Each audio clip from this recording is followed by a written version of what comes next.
अस्सलामुअलैकुम। Tele school के इस एजुकेशन प्रोग्राम में खुशामदीद।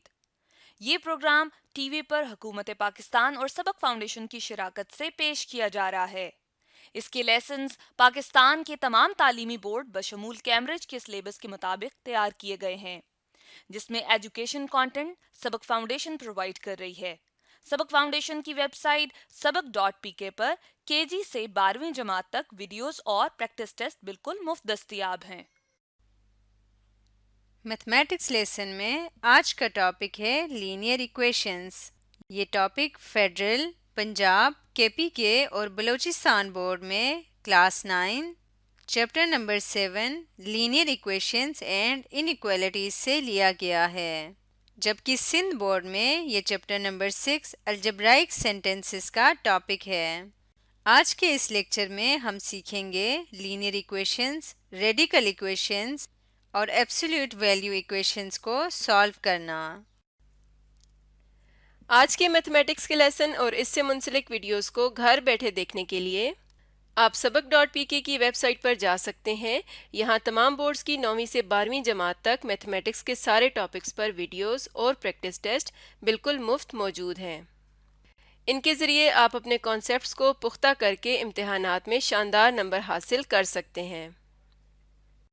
Solution of linear equation in one variable, यानी आज हम देखेंगे कि लीनियर इक्वेशन जिसको हम यकदर्जी मसावात कहते हैं, एक वेरिएबल में उसका सोल्यूशन कैसे मालूम किया जाता है। तो सबसे पहले मैं आपको सोल्यूशन की डेफिनेशन या उसकी जो खासियत है उसके बारे में बताना चाहूँगा कि बेसिकली जो सोल्यूशन होता है, the solution of the equation, फ़र्ज़ करें कि हमारे पास जो इक्वेशन है लीनियर इक्वेशन है इस शेप में A X plus B equal to zero, is that value of X for which the sentence becomes true. अब जैसे आप देख रहे हैं कि ये एक ओपन सेंटेंस है, एक्स की वो वैल्यू जिसको लिखने से ये सेंटेंस ट्रू सेंटेंस में तब्दील हो जाएगा, उसको हम कहेंगे कि वो इस लीनियर इक्वेशन का सोल्यूशन है। अब देखें, इसमें हम फ़र्ज़ करें कि एक मैं लीनियर इक्वेशन लिखता हूँ जो कि स्टैंडर्ड फॉर्म में है, अपनी म्यारी शक्ल में, ठीक है। अब आप देख रहे हैं कि ये आपके पास लीनियर इक्वेशन है और साथ ये बात आपको वाज़ेह रहे, याद रहे कि इसमें ए जो है वो ज़ीरो के बराबर नहीं होता। बेसिकली इसमें हमारा जो मेन पर्पज़ होता है वो एक्स वेरिएबल को बिल्कुल सेपरेट करना होता है, यानी एक्स को बिल्कुल अलग करना होता है, जिसके लिए सबसे पहले इसमें जो कांस्टेंट ऐड हो रहा है, आप अगर इसको रिमूव कर दें तो और यानी बेहतर हो जाएगा। इसका जब हम सोल्यूशन स्टार्ट करते हैं तो हम इसमें सबसे पहला जो काम ये करते हैं कि ए एक्स प्लस बी है, तो इसका जो हमारे पास इन्वर्स होगा, बी का जो इन्वर्स होगा वो हम बोथ साइड पे ऐड करेंगे। तो यहाँ आपको एक बात बताता चलूँ कि चूँकि हम एक आज में जो आपको बता रहा हूँ वो एक जनरल रिजल्ट्स बता रहा हूँ जो कि आप लीनियर इक्वेशन या किसी भी इक्वेशन के साथ अप्लाई कर सकते हैं। तो इधर हम एडिंग करेंगे नेगेटिव बी जो कि एडिटिव इन्वर्स है बी का ऑन बोथ साइड्स। इसी तरह आपके पास कोई भी नंबर हो, फ़र्ज़ करें वो ज़ीरो के अलावा कोई भी नंबर है, आप उसको बोथ साइड पे ऐड कर सकते हैं। ज़ीरो भी ऐड कर सकते हैं लेकिन उसको ऐड करने का कोई हमें वहाँ पर कोई इसका फ़ायदा नहीं होगा क्योंकि हम एक्स को सेपरेट करना चाह रहे हैं। तो यहाँ पर अगर हम देखें तो हमने नेगेटिव बी को बोथ साइड पे ऐड किया है, ठीक है। इसी तरह यहाँ भी नेगेटिव बी ऐड हुआ है। इसको अगर हम मज़ीद सिंप्लीफाई करें तो यहाँ बी और बी का एडिटिव इन्वर्स ये कैंसिल आउट हो जाएंगे। ए टाइम एक्स प्लस ज़ीरो जो कि एडिटिव आइडेंटिटी है वो आ जाएगी। इसी तरह एडिटिव आइडेंटिटी की प्रॉपर्टी के कोई भी नंबर इसमें ऐड किया जाए वही नंबर दोबारा रिपीट हो जाता है, आ जाता है। तो इस तरह से यहाँ तक, यानी ये सिंबल जो है दिस इम्प्लाइज का, इससे ये बात अखज़ हुई, यानी इससे ये बात साबित हुई, इसका मतलब है ये, और ये बराबर होगा जी नेगेटिव बी के। इस तरह से अब हमने चूंकि एक्स को सेपरेट करना है और ए इससे मल्टीप्लाई हो रहा है, ए जो इसका कोफिशिएंट है इससे मल्टीप्लाई हो रहा है, इसको रिमूव करने के लिए हमें डिवाइड करना होगा, डिवाइड करना होगा, ठीक है। यहाँ हम लिखेंगे dividing by A on both sides. यानी यहाँ से एक बात और आपको बताता चलूँ कि आप इक्वेशन को किसी नॉन ज़ीरो नंबर से बोथ साइड पर डिवाइड कर सकते हैं। यहाँ पर ए ज़ीरो नहीं है क्योंकि ऊपर मैंने आपको बताया था कोफिशिएंट ऑफ एक्स है, इस वजह से। तो इसी तरह आप जिस तरह मैंने डिवाइड किया आप मल्टीप्लाई भी कर सकते हैं, ठीक है। ये भी एक प्रॉपर्टी है, आप सेम इसी तरह किसी एक नंबर से मल्टीप्लाई भी कर सकते हैं। यहाँ पर ए और ए ये आपस में इन्वर्सेस, मल्टीप्लिकेटिव इन्वर्सेस होने की वजह से कैंसिल आउट हो जाएंगे और एक्स से बिल्कुल सेपरेट हो जाएगा, यानी यहाँ पर वन आ जाएगा जो कि मल्टीप्लिकेटिव आइडेंटिटी, और वन एक्स से मल्टीप्लाई होकर एक्स आ जाएगा और एक्स की जो वैल्यू है वो नेगेटिव बी ओवर ए आ जाती है। अब बेसिकली ये x की वैल्यू तो आ गई। अब सोल्यूशन की जैसे मैंने आपको डेफिनेशन बताई थी तो वेरीफाई करना तो हमारे लिए लाजमी है। इसके लिए मैं इक्वेशन को दोबारा लिख रहा हूँ यहाँ पर, यानी मैं इक्वेशन को यहाँ पर ज़रा दोबारा से दर्ज करूँगा, जो कि थी a time x plus b equal to 0। यही थी इक्वेशन जिसको हमने सॉल्व किया है। अब आप देखें कि इसमें x जो है, x की जो वैल्यू है जो हमने ऊपर फाइंड की है वो मैं यहाँ पर लिख दूंगा, यानी a इंटू एक्स की जगह अब इसकी value negative b over a आ जाएगा प्लस b इक्वल टू 0। अब आप देखेंगे इसमें a और a का जो मल्टीप्लिकेटिव इन्वर्सेस हैं ये आपस में एक दूसरे को कैंसिल आउट कर देंगे। यहाँ मल्टीप्लिकेटिव आइडेंटिटी जो कि नेगेटिव b से मल्टीप्लाई होकर नेगेटिव b अगेन आ जाएगा, नेगेटिव b प्लस b जो है वो आपस में एक दूसरे को कैंसिल आउट कर देंगे, 0 आ जाएगा आंसर। तो इस तरह से 0 इक्वल टू 0 आ जाता है, जो कि बिल्कुल ट्रू है। तो इस तरह से हमने देखा कि x की जो ये वैल्यू है वाकई इक्वेशन को ट्रू शो कर रही है। तो इसी को हम सोल्यूशन कहेंगे और एक सेट बनाएंगे और उसमें इस वैल्यू को लिख देंगे, यानी इस इक्वेशन को चूंकि एक ही वैल्यू ने वेरीफाई किया, ट्रू शो किया, इसलिए यही इसका सोल्यूशन कहलाएगी। सोल्यूशन सेट में यही नंबर आएगा। तो ये आज आपने देखा कि कैसे हम लीनियर इक्वेशन को सॉल्व करते हैं, उसके स्टेप्स क्या क्या प्रॉपर्टीज़ हैं वो मैंने आज आपको बताई। Welcome back students. आज हम लीनियर इक्वेशन को सॉल्व करने का तरीका सीखेंगे और सबसे पहले स्टैंडर्ड फॉर्म लीनियर इक्वेशन की आपको बताता चलूँ, ax plus B equal to 0। ये जी स्टैंडर्ड फॉर्म लीनियर इक्वेशन की। अब आप देख सकते हैं कि ये हमें एक गिवन इक्वेशन जो इधर लिखी हुई है इसको हमने स्टैंडर्ड फॉर्म में कन्वर्ट करना है लीनियर इक्वेशन की। किस तरह से कन्वर्ट किया जा सकता है, इसमें सबसे पहले तमाम टर्म्स को देखा जाएगा कि आप अपनी सिंप्लीफाइड फॉर्म में हैं या नहीं। तो अगर आप राइट साइड पे जो बिल्कुल लास्ट टर्म है इसको अगर देखें तो यहाँ पर भी मल्टीप्लिकेशन बाकी है, यानी इसको अभी हमने इसकी फ्रैक्शन फॉर्म में कन्वर्ट करना है। और अगर हम इसको इस तरह से कन्वर्ट नहीं करेंगे तो जाहिर बात है कि जवाब और पूरी इक्वेशन जो है वो तब्दील हो जाती है।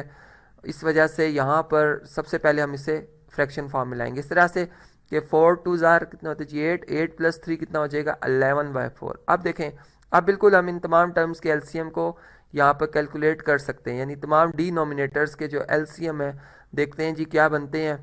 देखें जी फर्स्ट हमारे पास 8 है, उसके बाद डिनोमिनेटर में 7 आ रहा है, फिर राइट साइड पे अगर आप देखें तो यहाँ पे 12 और लास्ट में 4 है।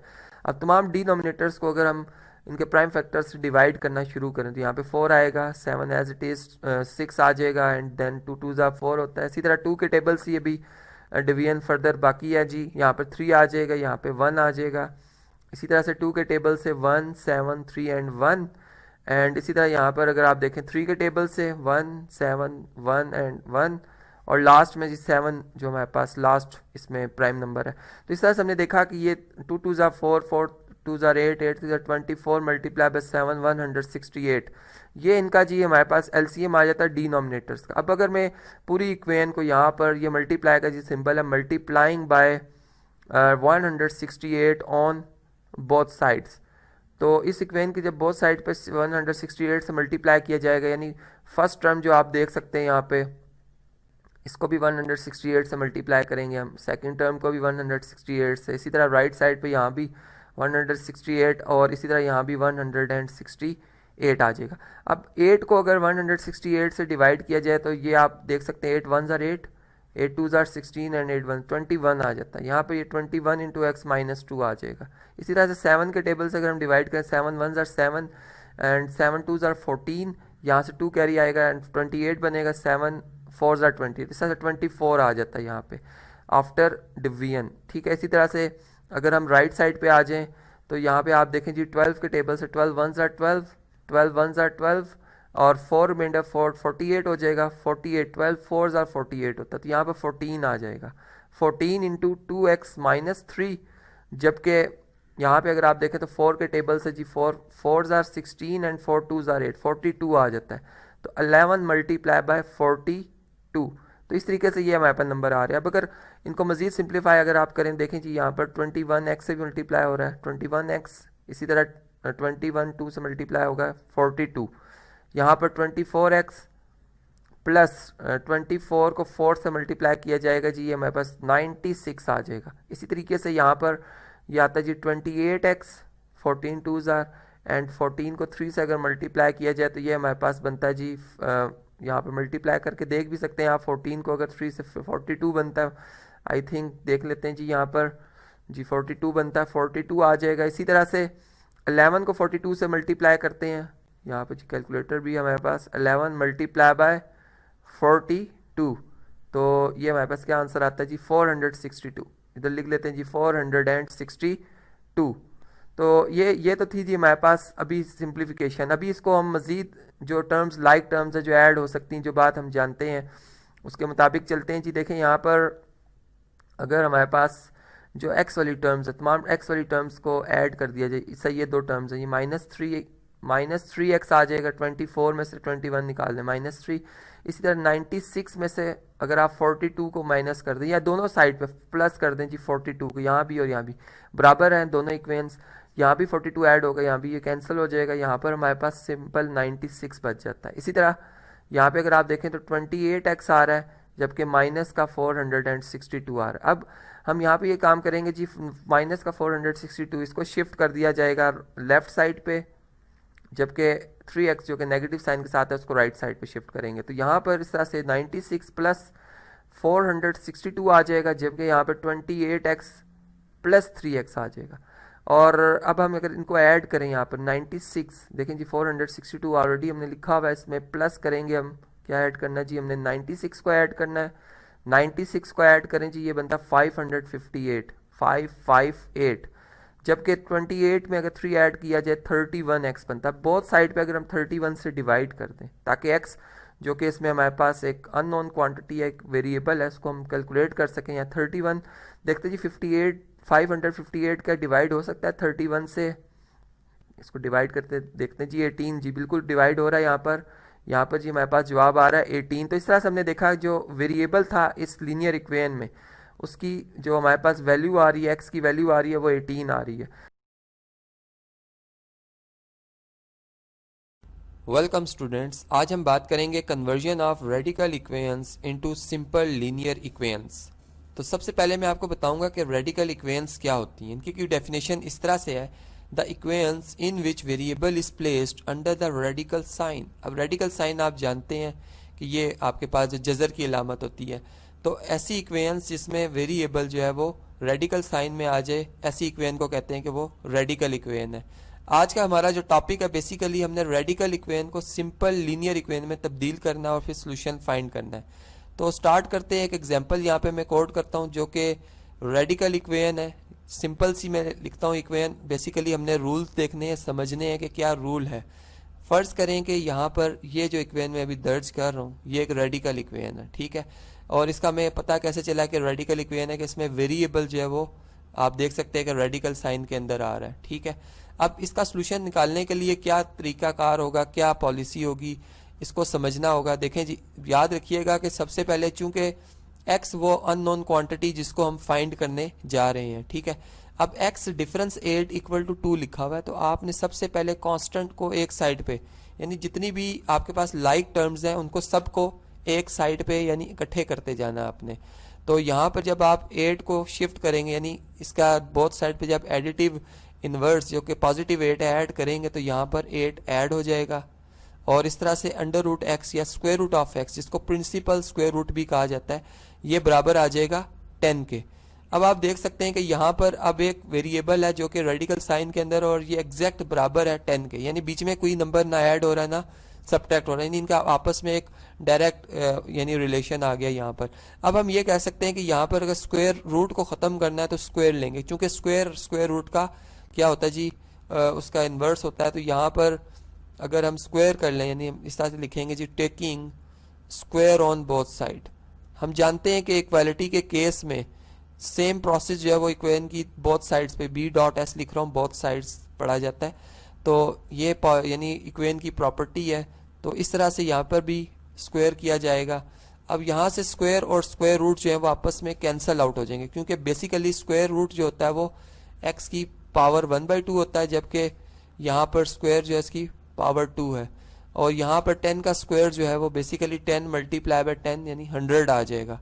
तो इस तरह से अगर आप देखें तो हमारे पास 2 से कैंसिल, x जो है x की पावर 1 यानी x के बराबर आ गया, तो ये 100 के इक्वल आ रहा है। अब बेसिकली एक्स की हमने ये अननोन क्वांटिटी जो हमने फाइंड करनी थी ये फाइंड कर ली है, लेकिन अब इसको चेक करेंगे। यानी यहाँ पर एक बात जो आपको मैं बताता चलूँ कि रेडिकल इक्वेशंस को चेक करना, सोल्यूशन यानी एक्स की जो वैल्यू आप निकालेंगे इसको चेक करना लाजमी होता है, और उसके बाद ही हम ये वाजे यानी कह सकते हैं कि ये सोल्यूशन वाकई इस इक्वेशन को सेटिस्फाई करता है या नहीं, यानी इसके सोल्यूशन सेट में आएगा या नहीं आएगा। तो दोबारा से इक्वेशन को यहाँ पे मैं दर्ज करता हूँ। यहाँ पर जी हम एक हेडिंग बनाएंगे चेक की, ठीक है। इक्वेशन दोबारा लिखी जाएगी। गिवन इक्वेशन क्या थी जी हमारे पास, यहाँ पे मैं हेडिंग बना रहा हूँ और इक्वेशन में दर्ज कर देता हूँ। इक्वेशन कुछ इस तरह से थी कि square root of x minus 8 equal to 2। अब इसमें आपने जो एक्स की वैल्यू निकाली है, सेपरेट की है, इसको आप इसमें लिखेंगे, put x equal to 100।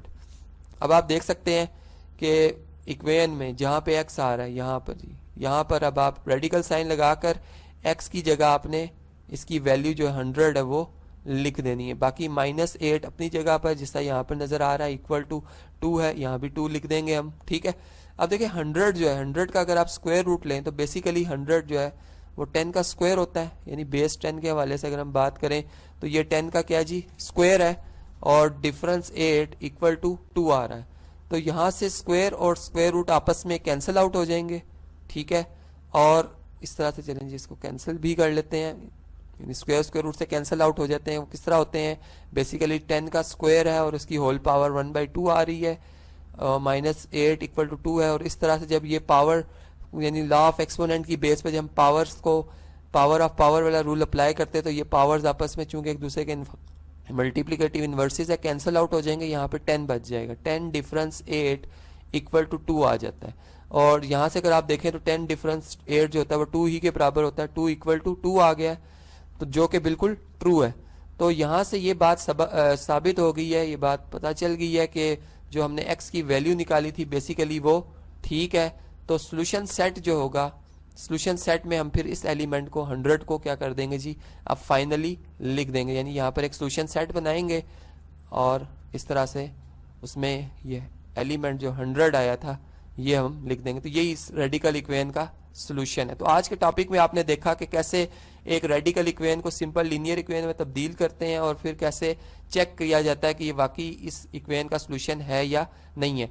Suppose अगर ये इक्वेशन का सोल्यूशन ना होता तो ये एक्सट्रेनियस रूट होता, जिसको मैं अपने नेक्स्ट टॉपिक में आपसे फर्दर डिटेल में डिस्कस करूंगा।